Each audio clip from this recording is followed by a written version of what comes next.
Bismillahirrahmanirrahim. Perkenalkan, nama saya Irwan. Saya dari kelas DP5 Nautika kelas A. Di sini saya akan memaparkan tentang dinas jaga, di mana dinas jaga yang dilakukan oleh perwira dek yaitu jarak tampak.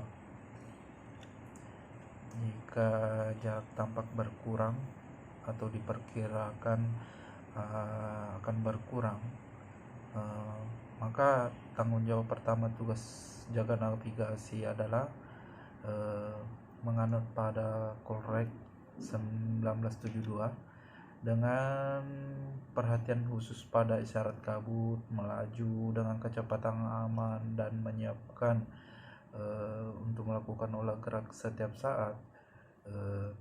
Selain itu, perwira jaga dek diwajibkan atau diharuskan memberitahukan nahkoda jika timbul keraguan pada saat jaga laut, dan jangan membuat penilaian sendiri mengenai situasi bahaya tubrukan dengan praduga-praduga yang belum jelas. Yang kedua itu menempatkan seorang pengamat yang baik pada saat jaga laut dan melakukan pengamatan yang layak.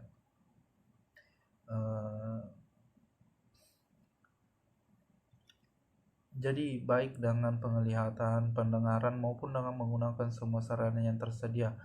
Ketiga, yaitu menghidupkan lampu-lampu navigasi.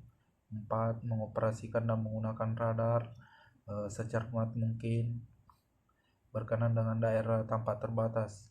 Kelima itu pengoperasian radio PHF, SSB, AI, SIM Marsat, dan alat-alat bantu navigasi lainnya yang secara maksimal dan seefektif mungkin. Yang keenam yaitu catat semua kejadian-kejadian penting dalam logbook harian dan dilaporkan kepada nahkoda. Jadi jika ada sesuatu yang membahayakan kapal, kru kapal itu beserta muatannya yang dilakukan perwira jaga mesin saat jaga, yaitu harus menjamin bahwa tekanan udara permanen atau tekanan uap selalu tersedia untuk keperluan semboyan bunyi, dan perintah-perintah yang datang dari anjungan yang berkaitan dengan perubahan kecepatan mesin yang dilaksanakan secepatnya. Selain itu juga motor bantu yang digunakan untuk olah gerak harus selalu siap dipakai dalam setiap saat. Pada saat kapan nahkoda diberitahukan atau diinformasikan, yaitu pada saat kapal memasuki daerah tanpa terbatas seperti kabut, halimun, badai, dan lain-lain. Kedua, pada saat timbul keraguan-raguan oleh perwira jaga tersebut. Yang ketiga, pada saat memasuki daerah TSS atau daerah-daerah sempit lainnya, selat, teluk, sungai, muara, daerah platform, dan lain-lain. Keempat, pada saat akan tiba di pelabuhan tujuan. Jadi yang kelima itu pada saat akan berangkat dari pelabuhan tujuan. Pada saat akan berlabuh jangkar, shifting, kapal drifting, kapal sandar di jeti atau di dermaga, ataupun kapal sandar di kapal besar. Pada saat yang ketujuh itu pada saat memasuki daerah berbahaya, masuk di daerah yang sering terjadi perampokan kapal atau pembajakan. Yang kedelapan, pada saat terjadi cuaca buruk, angin atau topan ya. Kesembilan, pada saat mesin rusak, kemudi rusak, telegraf rusak, radar, alat bantu navigasi kapal atau kapal di ini ya tidak bisa dikendalikan atau mesin lost control.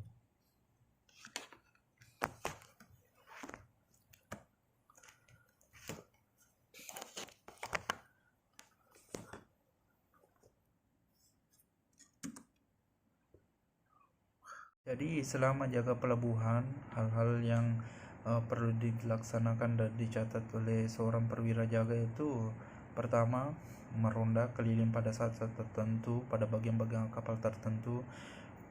Yang kedua, memperhatikan pasang surut di pelabuhan atau daerah berlabuh.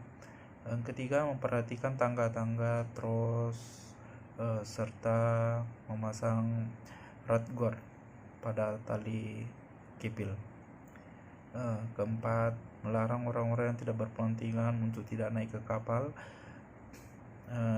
Yang kelima, membaca draft dan mencatat ship condition. Yang keenam, mencegah polusi air maupun udara.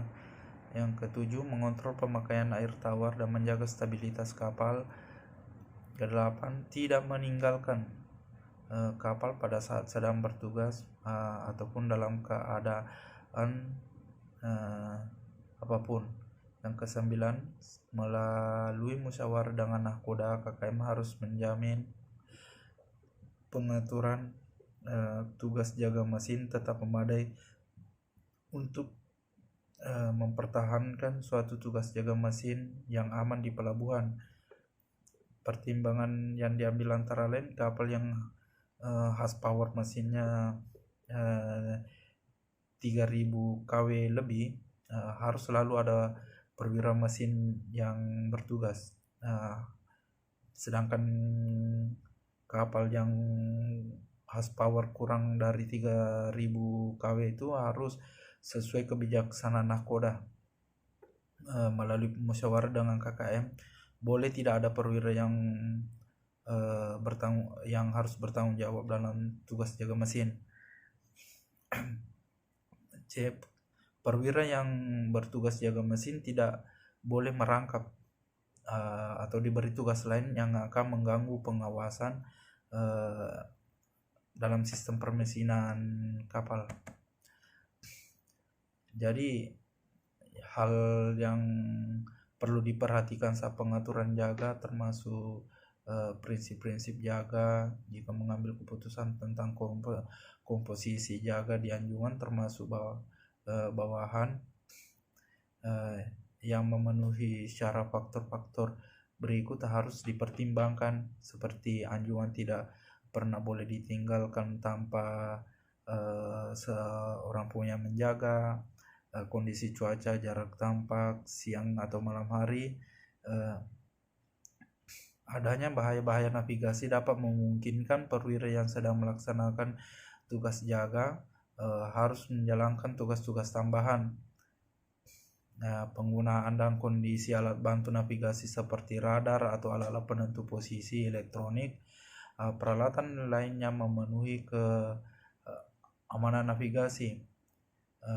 Apakah kapal yang bersangkutan dilengkapi oleh kemudi otomatis atau kemudi manual, pengendalian UMS, Unmanned Machinery Space, kamar mesin yang tidak dijaga, tanda bahaya indikator yang ada di anjungan, prosedurnya untuk penggunaannya dan keterbatasannya. Setiap kebutuhan luar biasa pada tugas jaga navigasi yang dapat terjadi karena keadaan khusus. Faktor-faktor selanjutnya, faktor-faktor apa saja yang perlu diperhatikan saat jaga di anjungan. Pertama itu tidak menyerahkan tugas jaga kepada orang yang tidak mampu seperti sakit. Kedua, perwira pengganti harus yakin bahwa anggotanya benar-benar siap. Ketiga, semua tugas jaga pengganti telah menyesuaikan diri dengan kegelapan, yaitu pada malam hari bila tidak boleh mengambil alih tugas jaga. Perwira pengganti telah yakin tentang berbagai hal yang harus diketahui Kelima, perintah-perintah umum khusus dari nakoda berkaitan dengan navigasi kapal, posisi haluan, kecepatan kapal, drap kapal, arus, cuaca, jarak tampak, dan pengaruh terhadap haluan dan kecepatan. Prosedur penggunaan mesin induk jika sistem digunakan adalah baik. Selanjutnya, dalam hal melaksanakan pengamatan, hal-hal yang harus diperhatikan dan siapa-siapa yang bertugas sebagai pengamat. Pertama itu hal-hal yang harus diperhatikan adalah dalam melaksanakan pengamatan ada dua bagian, yaitu dalam keadaan cerah dan dalam keadaan tampak terbatas. Hal-hal yang harus diperhatikan dalam keadaan pengamatan cerah sebagai berikut. Pengamatan dilakukan sekeliling kapal, yaitu depan, belakang, kiri, kanan, dengan prasarana-sarana yang tersedia di atas kapal. B. Saat pengamat dilakukan secara efisien antara lain jarak tampak, keadaan cuaca, keadaan laut, keadaan lalu lintas, dan aktivitas lain yang termasuk di daerah di mana kapal sedang bernavigasi. Perhatian khusus pada saat memasuki daerah pelayaran sempit, bank kerja tambahan yang bersifat mendadak. Selanjutnya, pengetahuan, keyakinan, kompetensi profesional para perwira dan awak kapal, dan pengalaman setiap perwira yang melakukan tugas jaga navigasi. Kegiatan-kegiatan yang terjadi sewaktu-waktu, kemampuan operasional instrumen dan alat pengendalian di anjungan, termasuk sistem tanda bahaya, daun kemudi, baling-baling, serta sifat olah gerak kapal, ukuran kapal, medan pandangan di tempat pengamat, tata ruang anjungan, setiap standar prosedur atau pedoman relevan lain yang berkaitan dengan pengaturan tugas jaga. Selanjutnya, hal-hal yang harus diperhatikan dalam pengamatan tampak terbatas adalah kapal yang berlayar dengan kecepatan aman sesuai dengan keadaan penglihatan. Yang kedua, kapal tenaga harus menyiapkan mesin-mesinnya untuk dapat olah gerak. Ketiga, setiap kapal harus benar-benar memperhatikan keadaan, situasi dan suasana penglihatan terbatas yang ada bila mana sesuai dengan aturan seksi 1 bagian ini ya. Memperhatikan penerangan. Kelima, kapal menghindari kapal lain hanya dengan radar, harus menentukan apakah sedang berkembang situasi saling mendekat, saling rapat atau bahaya tubrukan sejauh mungkin untuk menghindari. Perubahan haluan ke kiri terhadap kapal yang ada di depan arah melintang selain dari kapal yang sedang disusul. Perubahan ke arah kapal yang ada di arah melintang kapal ke belakang arah melintang.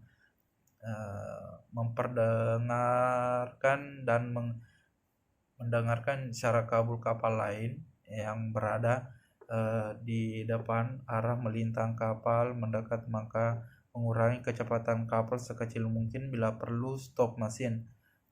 Terus siapa-siapa yang ditugaskan sebagai pengamat, yaitu seluruh awak kapal yang bertugas di dek maupun di mesin yang diberi wewenang otoritas disesuaikan dengan posisi, jabatan, dan tugasnya, serta kewajiban dalam melakukan tugas pengamatan internal maupun eksternal di kapal, terutama ABK yang sudah memiliki ijazah yang ditunjuk perusahaan sebagai perwira kapal.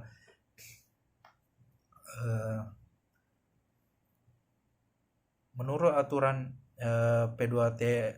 menurut aturan 5 P2TL, apa saja sarana-sarana pengamatan itu? Yang pertama, sarana pengamatan itu adalah semua peralatan atau prasarana-sarana yang tersedia di atas kapal yang sesuai dengan aturan Kolrek 1972 dan Solas 1974, maupun dengan menggunakan visual dan pendengaran.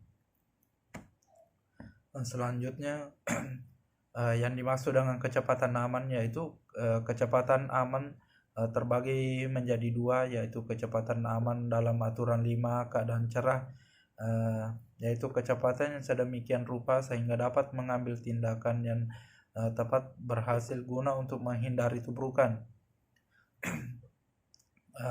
dan dapat dihentikan dalam jarak yang sesuai dengan keadaan dan suasana yang ada. Sedangkan kecepatan aman dalam aturan 19 keadaan tanpa terbatas, yaitu kecepatan aman yang menggunakan semua prasarana